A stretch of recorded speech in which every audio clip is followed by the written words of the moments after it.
Саламатсыңарбы? Нейрондук тармактар жана тереңдетилген үйрөнүү темасына арналган сабактар сериясын баштайбыз. Биринчи сабагыбыз нейрондук тармактар жана тереңдетилген үйрөнүү темасындагы негиздерге арналган.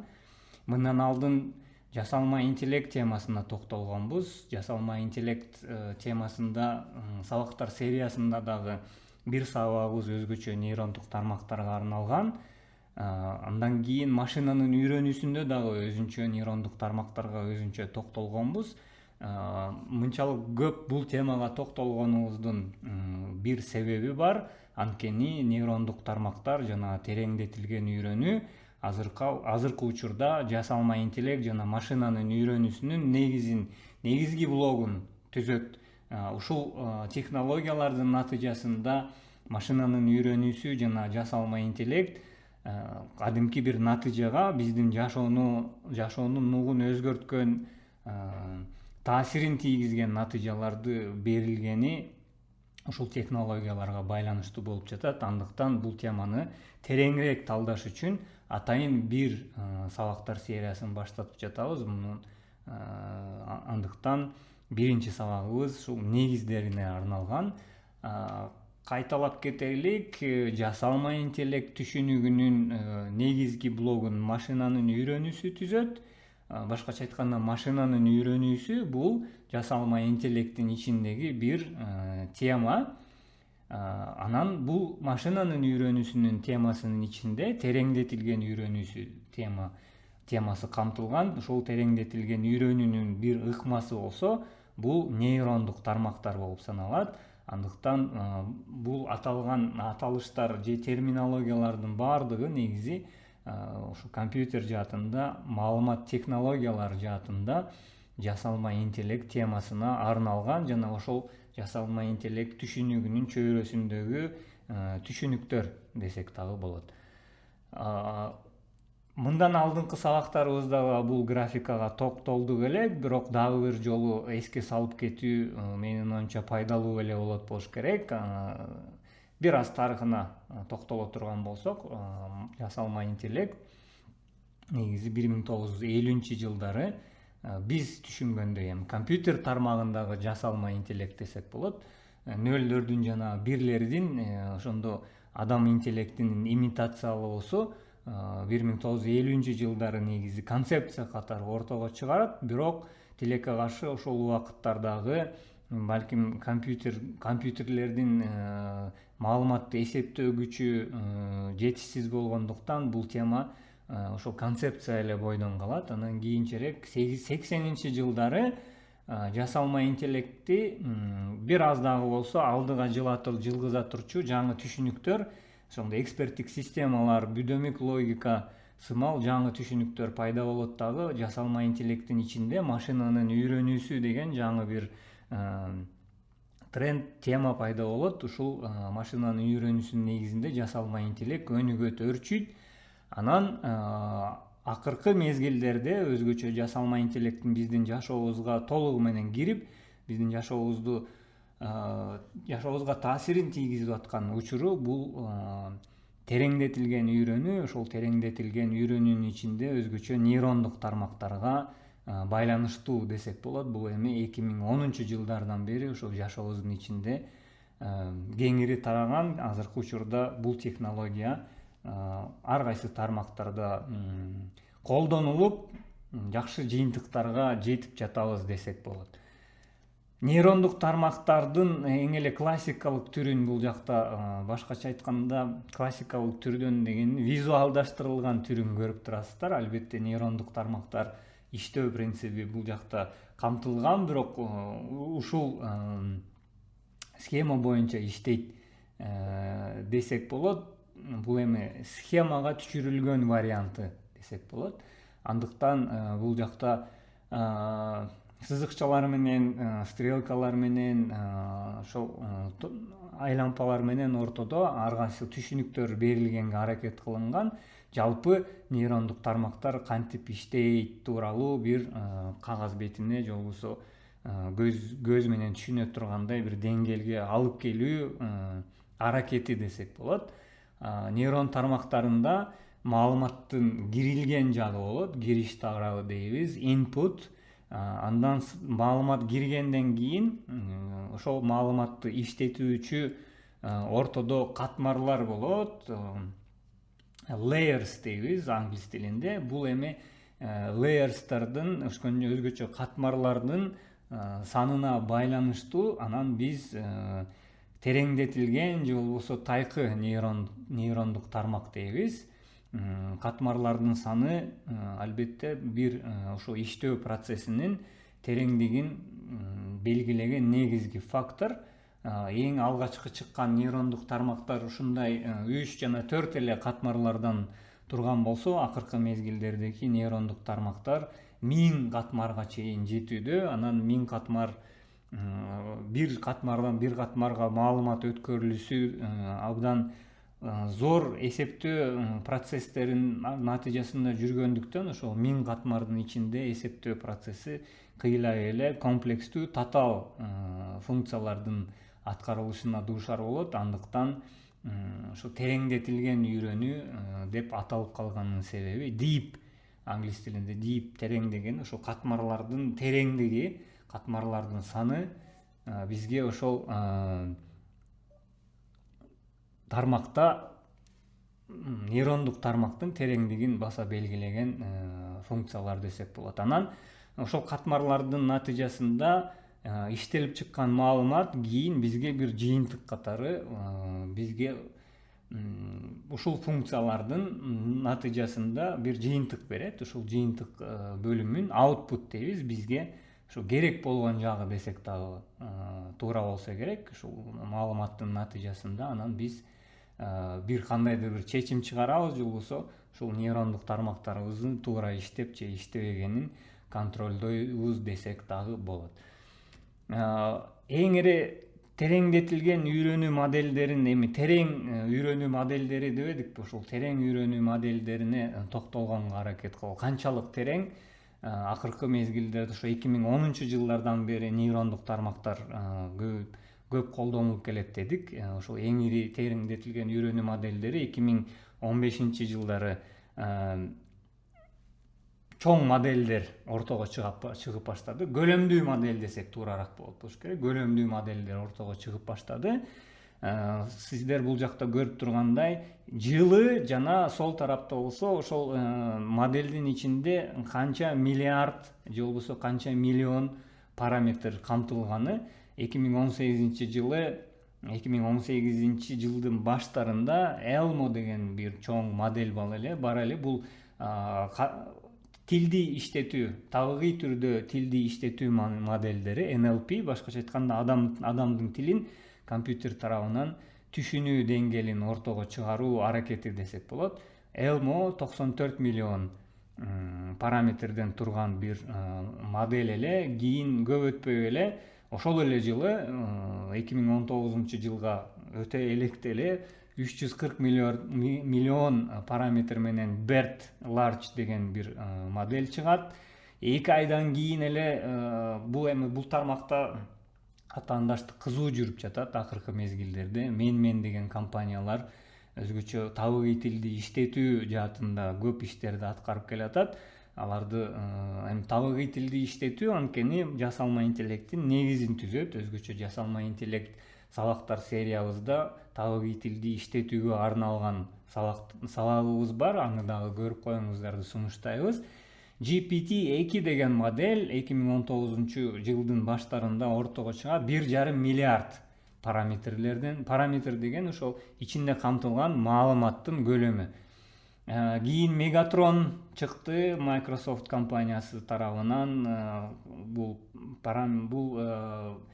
үйрөнүү модели 8,3 миллиард параметрди ушул 2019-жылдын ичинде эле чыккан модельдер. Бир жылдын ичинде ошондой эселеп модельдер тереңделип жатат десек болот. T5 деген модель 11 миллиард. Кийин Turing модели чыкты. Андан кийин революциялык десек болот, чынында эле тилди табигый түрдө иштетүү жаатында конкреттүү бир жыйынтык берген модель GPT-3. Бул GPT-3кө дагы арналган өзүнчө сабагыбыз бар, аны да көрүп коюңуздар. GPT-3 модели 175 миллиардтан түзүлгөн бир параметрлерден түзүлгөн модель эле.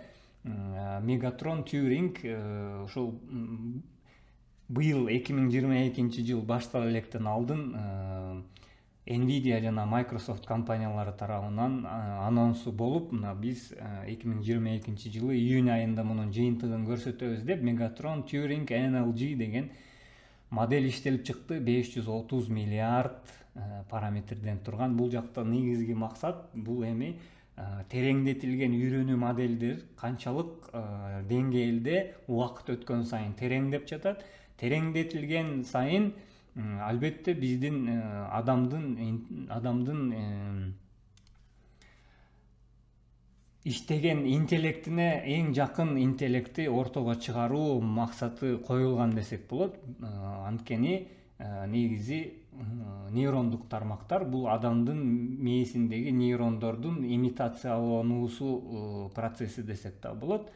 Биздин мээбиздин иштөө принциптеринин негизинде компьютердин дагы маалыматты иштетүү аракети көбүнчө ушул нейрондук тармактарга камтылган. Бирок канчалык моделдерибиз терең болбосун, азыркы учурда адамдын мээсинин акыркы илимий талдоолордун негизинде 100 миллиард нейрондон түзүлгөн ортого чыкты.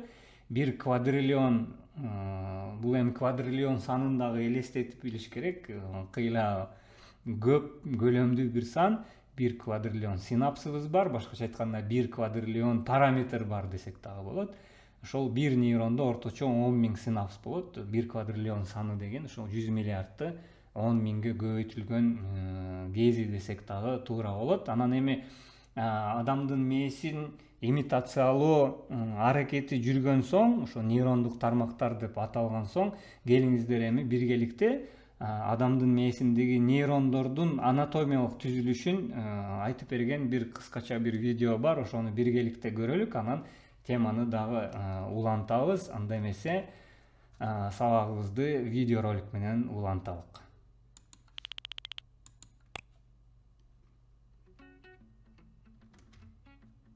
Нейрон состоит из тела и отходящих от него отростков.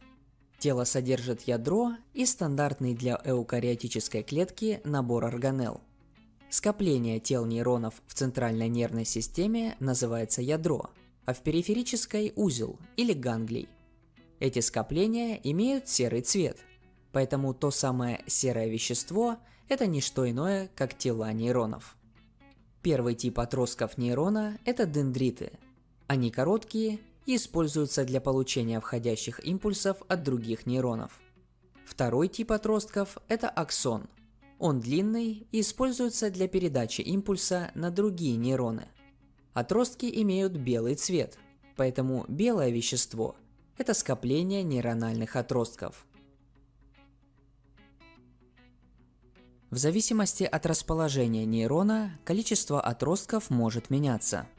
Мультиполярные – несколько дендритов и один ветвящийся аксон.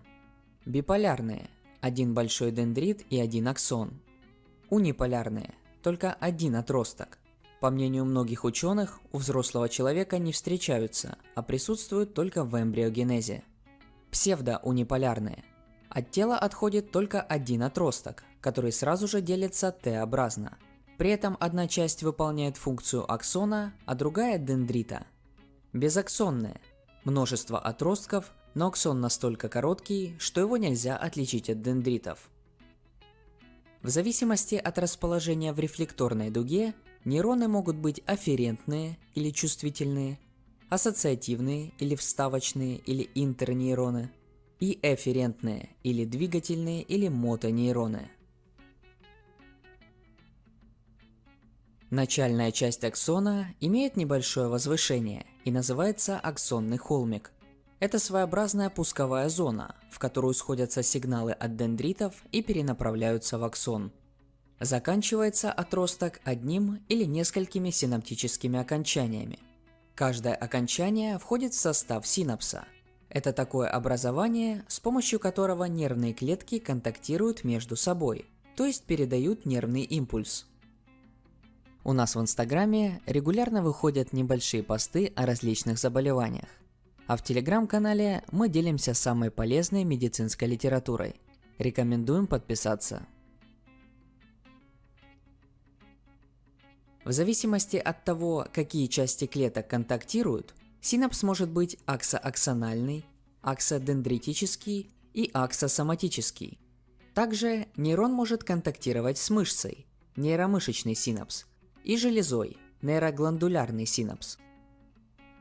Синапс состоит из трех частей – пресинаптической мембраны, синаптической щели и постсинаптической мембраны. По механизму передачи сигнала синапсы бывают двух видов – химические и электрические.